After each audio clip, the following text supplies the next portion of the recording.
Hello everyone, welcome to Nilanjana's exclusive English lessons. So my dear students, as I had promised to you earlier that I'm going to give you value and I'm going to assist you in your learning in every step of this journey. So today I'm here to give you the Act 4 summary. Now those who are interested, those who are keen to know exactly what happens in Act 4 at this video is apt for you. Okay. So I'm going to give you in a glance what are the things that happens in Act 4 so that you can remember and you can correlate everything and basically keep the entire plot in your mind. Because as you know that the portion is quite vast. So you have entire Act 3, entire Act 4, entire Act 5, right? So it becomes very easy for you if you can organize the entire material in this kind of a summary where you can remember and organize everything, the plot, one after the other. Let's begin. So in Act 4, what happens we see is that the second triumvirate, okay, the second triumvirate is formed. So who is there in the second triumvirate? We have Antony, we have Octavius, and we have Lepidus. So Antony, Octavius, and Lepidus, they form a new alliance and they begin a reign of terror. These are the main things that we can find in Act 4, right? On the other hand, in Act 4, we also see that there are tensions between Brutus and Cassius.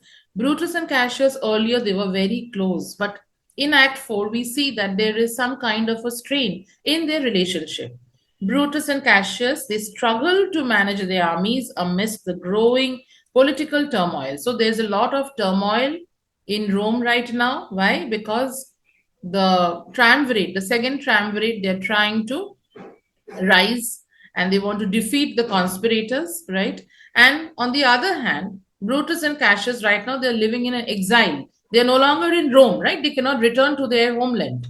So for that, there's a lot of tension and turmoil going on even at the back of their mind. So let's look and understand who is Antony. Antony is a skilled military commander, is very skilled, and one of Caesar's closest allies. So now he joins forces with Octavius and Lepidus to form the second triumvirate. Octavius, he is younger, he's less experienced compared to Antony. He aligns with Antony and Lepidus. What is his motive? To purge Rome. Purge Rome means to purify Rome, and he wants to remove all those people who led the conspiracy which brought Caesar's death. So his intention is to avenge the death of Julius Caesar. Lepidus is also very skilled when it comes to his power of being a great soldier, right? But somehow he is going to be cornered by Antony. So if you go through the entire explanation of Act 4, you will come to know. Anyway, he's the third member of the triumvirate and he's a less prominent figure. Compared to Antony and Octavius's popularity and position in the triumvirate, he's a little less prominent figure, but he also lends his political influence to the group. Okay, let's move on. So what are they doing in the beginning of Act 4? The triumvirate, they create a list of their political enemies and allies of the assassins to be executed. So in the very beginning of Act 4, Scene 1, you will see that they are actually working on a list. And in that list, they are trying to cut down the names of the people they want to kill. And in doing so, we can understand their ruthlessness.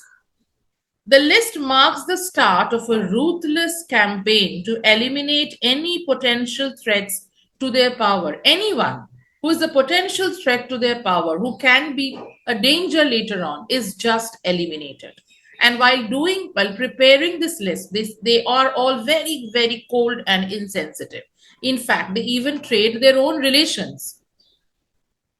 Betrayal and revenge. So the triumvirate's actions demonstrate the lengths they will go. They can go to any length in order to consolidate their control over Rome. The next thing that we find in Act 4 is tensions between Brutus and Cassius in Sardis. So now the focus is on a different place and it is in Sardis. There's a lot of disagreement between whom? Brutus and Cassius.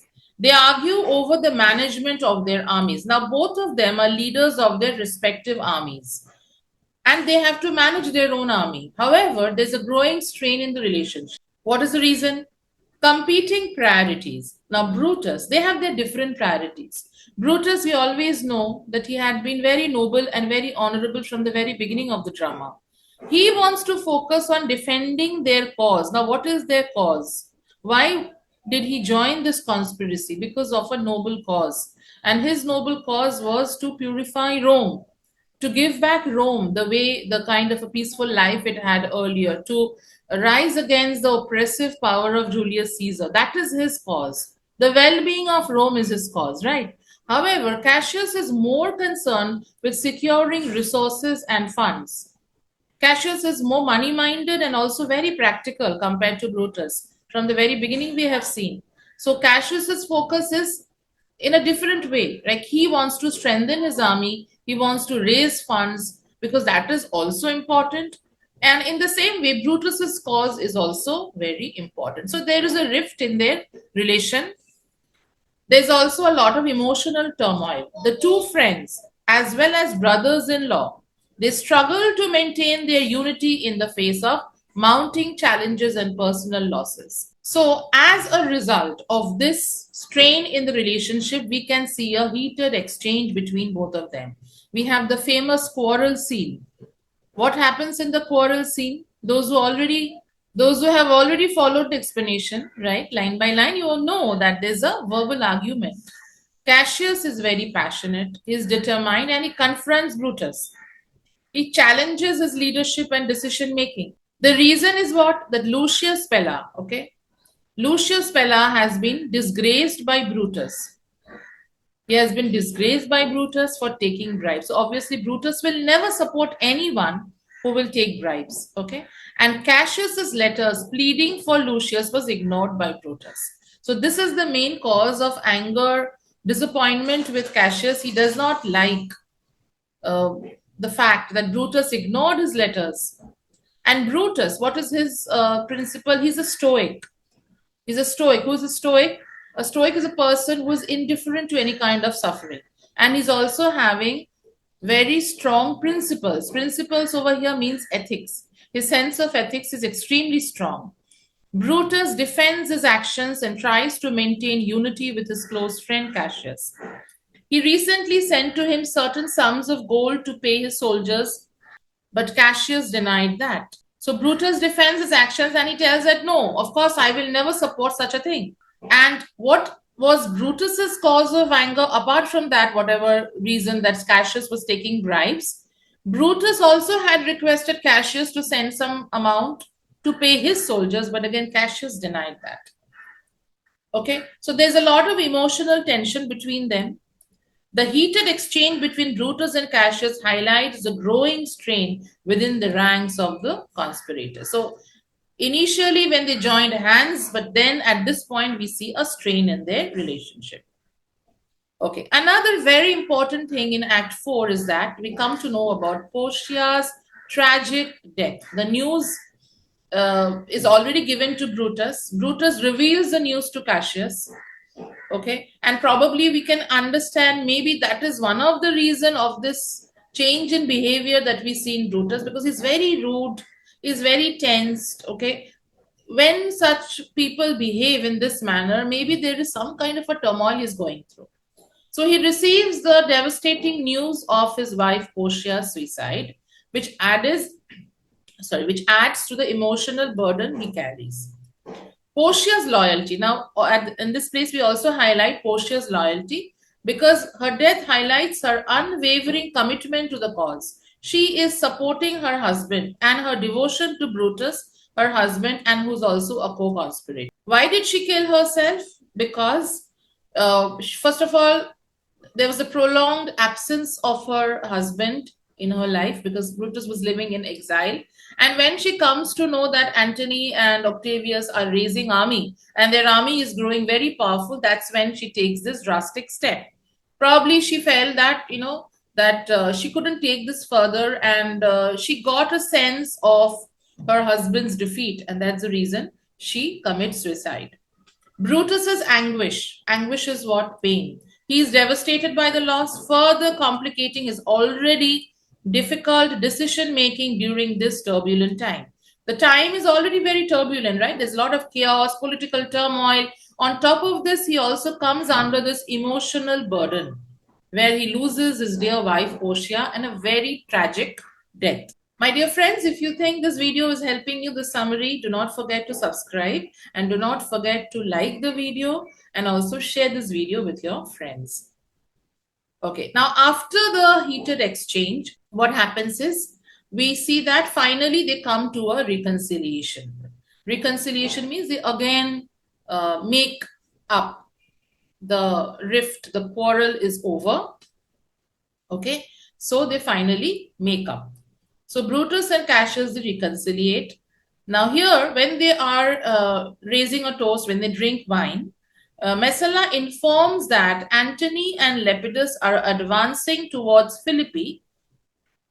Now Brutus rejects Cassius's sound advice. Cassius favors awaiting the enemy at Sardis. So what happens over here? Messala informs them that Antony and Octavius are moving towards Philippi. Okay, now Brutus wants to again advance towards Philippi. However, Cassius is more practical and he tells that let us wait here at Sardis because if we move towards Philippi, what is going to happen? Our army will get exhausted, right? After traveling such a long distance, our army will get exhausted and they will not be in their full form to combat, to counter the attack. However, Brutus rejects his advice, and in fact, it was a very sound advice which Cassius had given. So Brutus persuades, he convinces the reluctant Cassius to join him in attacking on Antony and Octavius at Philippi. Now, what kind of a decision? Brutus believes that a decisive battle will be the best way to secure their cause and defeat the triumvirate. So Brutus's thought was, let us fight them back face to face. Let us confront them face to face. So you can understand that he was being a little hasty in taking decisions. See, when you are fighting a war or a battle, you have to have your analytical power and analytical decision-making things in place. So there's no use of, showing this rush of blood. He said that, no, let us go and face them. Let us fight them. Cassius said, let us wait here, Sardis, and then we see what happens. With Cassius on board, the two leaders present a unified front. Finally, Cassius, he listens to him as they prepare to confront their enemies. Now, the last part of Act 4, we see Caesar's ghost. Okay, so Caesar's ghost here comes, and Brutus is alone at night. Now, after the discussion is over, they all retire to their tent. Brutus is alone at night and he's unable to sleep. So he thought about reading a book. Okay. At this point, the ghost of Caesar appears. And what does it announce? It announces that Brutus will see the ghost at Philippi. Okay. So this actually unnerves Brutus. The phrase Philippi is also heard 3 times, like the ghost repeats it. And we can understand that Julius Caesar's spirit is ready to take revenge, right? That is the reason the spirit is here, the ghost is here. If you remember Antony's prophecy in Act 3, right? What was the prophecy? That Caesar's spirit, with goddess aid by his side, will seek revenge. And we are getting a premonition of something very similar. So this is the entire gist of Act 4. Okay. And I hope you have understood. I hope you have understood the entire thing. Okay. And if you want a similar summary of Act 3, I'm sharing the link in the description box. That summary was shared long time back. Anyways, but since it is there in your portion, it's always good to revise it. So make sure you go and listen to that summary as well. And of course, you know that line by line explanations are also available. So those who wish to join that program, do click the link, which is also given in the description box, to be a part of the membership. Thank you so much. Please shower your love, shower your support for the channel. I am always inclined to help and give you value as much as possible. I know many of you have not joined the program, and I know they're looking for this explanation of Act 4, what happens in Act 4. And I felt it is my duty to come and help all of you, to come and give you the gist. Okay, so I hope you will understand the purpose of this video and support this channel as much as possible. Okay, thank you so much once again and have a beautiful day ahead.